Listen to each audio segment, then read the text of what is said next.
Hi viewers, welcome to మనం TV. నేను మీ doctor Srinath. ఈరోజు మనం నిద్రలేమికి సంబంధించినటువంటి అంశాలు, దానికి నివారణ మార్గాలు ఏంటో తెలుసుకుందాం. అసలు ఒక వ్యక్తి నిద్రలేమి సమస్యతో బాధపడుతున్నాడు అనేందుకు నిర్ధారణ ఏంటి అంటే, కనీసము 3 నుండి 4 గంటల పాటు నిద్ర పట్టట్లేదు. మంచి నిద్ర, డిస్టర్బెన్స్ అస్సలు లేనటువంటి నిద్ర 3 నుండి 4 గంటలు పట్టట్లేదు అంటే దాన్ని నిద్రలేమి సమస్యగా చెప్పుకుంటాం. అలాగే ఒక 5-6 గంటలు పడుకున్నప్పటికి కూడా కొంచెం ఉలికి పడ్డట్టుగా లేవడాన్ని మగత నిద్రగా చెప్పుకుంటాం. ఇవి నిద్రకు సంబంధించినటువంటి అంశాలు. మనము ఒకసారి నిద్రపోగానే 5-10 నిమిషాల్లో చాలా బాగా నిద్ర పడుతుందండి మాకు అని ఎక్కువ మంది కంప్లైంట్ చేస్తూ ఉంటారు. వీటికి ఆక్సిటోసిన్ అనేటువంటి మెదడు నుంచి ఉత్పత్తి అయ్యేటువంటి హార్మోన్ చాలా హెల్ప్ఫుల్గా ఉంటుంది. కొందరిలో ఆహారపు అలవాట్లు, తర్వాత కొన్ని సంబంధించినటువంటి రుగ్మతలు, డిసీజెస్ వీటి వల్ల నిద్ర సరిగ్గా పట్టకపోవడం అనేది చూస్తుంటాం. ముఖ్యంగా నిద్ర పట్టకపోవడం గల కొన్ని ప్రధానమైన కారణాలు చెప్పుకుందాం. వాటిల్లో కీళ్లవాతం అనేది అత్యంత మొండిగా ఉంటుంది. రుమటైడ్ ఆర్థరైటిస్ అనేటువంటి కీళ్లవాతంతో సఫర్ అయ్యేటువంటి వ్యక్తులకు ఈ నొప్పి మూలంగా రాత్రి సమయంలో నిద్ర సరిగ్గా పట్టదు. ఆ నొప్పి విపరీతంగా ఉండడము, కదలికలు, జాయింట్స్ అనేవి కదలికలు చేసినా కూడా విపరీతంగా నొప్పి ఉండడం ఈ కీళ్లవాతంలో కనిపించేటువంటి లక్షణం. ఇంతే కాకుండా మనకు పాదాల మంటలు, తిమ్మిరులు ఉన్నప్పుడు కూడా సరిగ్గా నిద్ర పట్టదు. అలాగే పిక్కలు అంటే మోకాలు కింది భాగంలో ఉండేటువంటి కండరాలు గట్టిగా పట్టేయడానికి కూడా ఇది ఇబ్బందికరంగా మారుతుంది. ప్రధానంగా ఫాస్ఫరస్, మెగ్నీషియము, కాల్షియం ఈ ఎలక్ట్రోలైట్ ఇంబ్యాలెన్స్ మూలంగా పిక్కల్లో లవణాల శాతం బాగా తగ్గి ఆ కండరాల యొక్క కాంట్రాక్షన్, రిలాక్సేషన్ తగ్గుతాయి. దానివల్ల మనకు రాత్రి సమయంలో విపరీతంగా కండరాలు పిక్కలు పట్టేయడం జరుగుతుంది. ఈ నొప్పి తీవ్రంగా బాధిస్తూ ఉండడం మూలంగా నిద్ర సరిగ్గా పట్టదు. ఇవి ముఖ్యమైనటువంటి కారణాలు. అలాగే కొన్ని పోషకాహార లోపము, అలాగే మానసిక సమస్యల మూలంగా కూడా నిద్ర అనేది పట్టదు.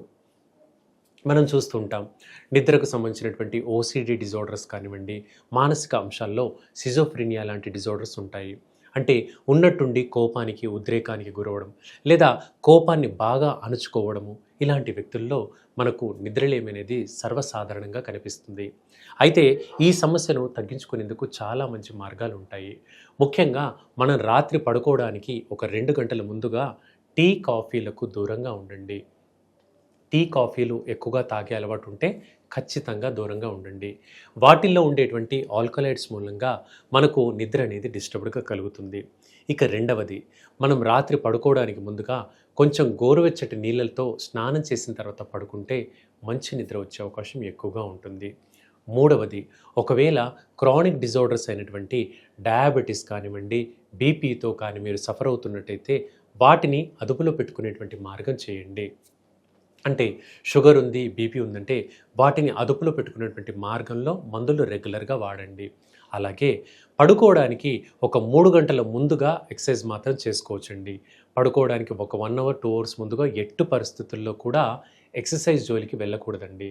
వ్యాయామం చేసి వెంటనే పడుకుంటే కూడా గుండె పైన అధికంగా భారం వచ్చి గుండెపోటు వచ్చేటువంటి ప్రమాదం ఎక్కువగా కనిపిస్తుంది.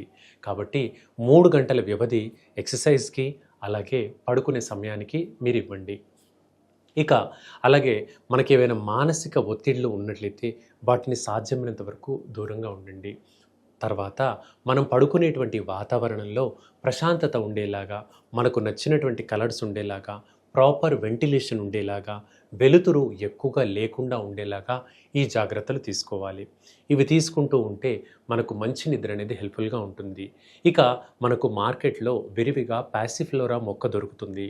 ఒకవేళ మీకు ఆ మొక్క అవైలబుల్ స్టోర్స్లో లేకపోతే పాసిఫ్లోరా అనేటువంటి మందు హోమియోపతి షాపుల్లో లభిస్తుంది. ఈ పాసిఫ్లోరా మొక్కను రెగ్యులర్గా మనము రాత్రి పడుకోవడానికి ముందు ఒక 5 నుండి 10 చుక్కల వరకు ఒక చిన్న కప్పు వాటర్లో వేసుకొని దాన్ని తీసుకున్నట్లయితే చాలా చక్కటి నిద్ర వస్తుంది. సో వింటున్నారు కదా వ్యూవర్స్, 3 to 4 అవర్స్ అనే మంచి నిద్ర ఉండేలా చూసుకోండి. ఆరోగ్యాన్ని కాపాడుకోండి. ఇంకా మీకు ఏమైనా డౌట్స్ అనిపిస్తే కింద కామెంట్ సెక్షన్లో, లేదా ఎనీ హెల్త్ ఇష్యూ ఉన్నా కూడా కింద కామెంట్ సెక్షన్లో కామెంట్ చేయండి. మరిన్ని వీడియోస్ కోసం కీప్ వాచింగ్ మనం టీవీ.